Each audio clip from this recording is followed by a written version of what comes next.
pemirsa, memang COVID sekarang ini sedang genting-gentingnya ya. Setiap harinya naik terus pasien penderita COVID-nya.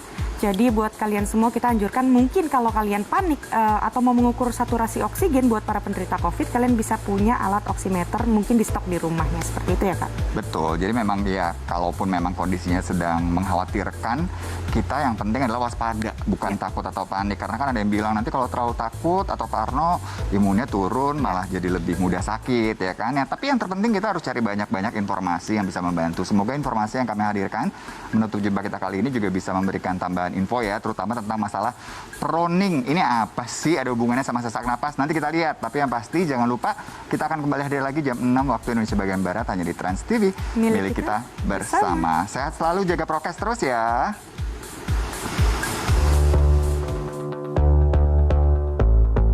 Oximeter atau pulse oximeter merupakan alat pengukur kadar oksigen yang sempat viral di media sosial. Seiring dengan meningkatnya kasus COVID-19, Organisasi Kesehatan Dunia yaitu WHO pun menganjurkan bagi para pasien COVID-19 yang isolasi mandiri di rumah untuk memiliki oximeter. Salah satu dokter yang pernah membahas terkait oximeter dan juga fungsinya adalah Dr. Delia. Dalam akun sosial medianya, dirinya sedikit menjelaskan terkait apa saja kegunaan dari alat ini. Tak hanya untuk COVID-19, alat ini juga berperan untuk mendeteksi berbagai kondisi penyakit di antaranya asma, pneumonia, gagal jantung maupun anemia. Ya, jadi alat itu adalah oximeter ya. Oximeter itu untuk mengukur saturasi oksigen dalam darah. Jadi kadar oksigen dalam darah.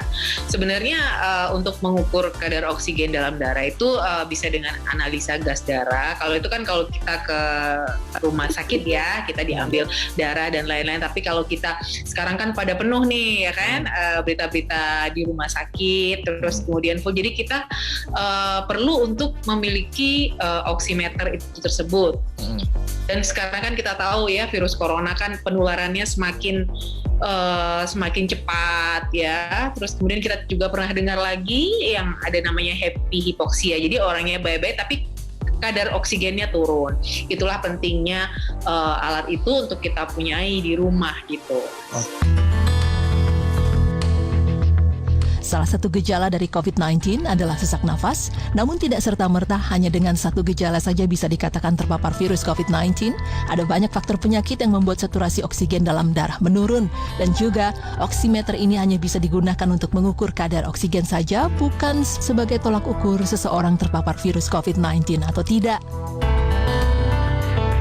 Iya, sebenarnya agar kita tidak panik ya, jadi memang kalau cuma dari saturasi oksigen aja itu nggak bisa ya. Kalau misalnya infeksi COVID ya, virus COVID itu kan ada seperti anosmia, kemudian nanti ada pilek, batuk dan gejalanya tuh mirip-mirip gitu.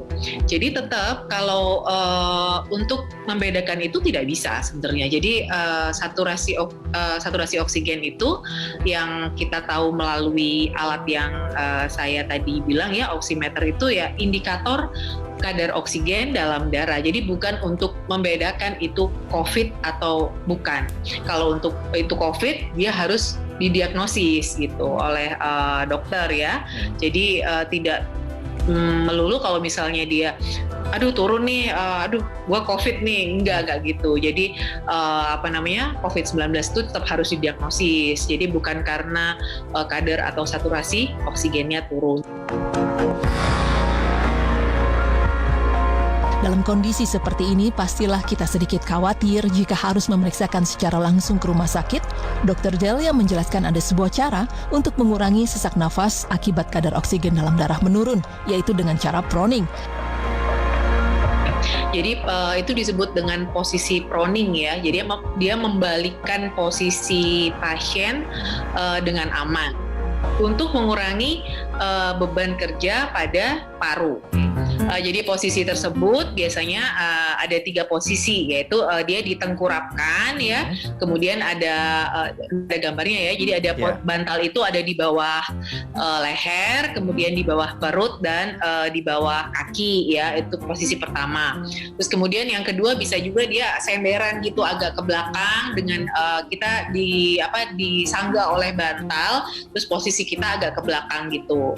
Terus kemudian bisa juga menyamping gitu ya, menyamping dengan bantalnya juga di bawah di bawah kepala, kemudian di perut samping dan di antara dua kaki. Nah, itu posisi-posisi yang untuk mungkin mengurangi beban kerja paru ya. Jadi nanti kalau misalnya ada sesak itu dia akan biasanya lebih enakan kalau dengan posisi demikian, dan masing-masing posisi itu dilakukan selama 30 menit berganti-ganti. Tapi juga jangan lupa jaga ventilasi udara juga harus lancar.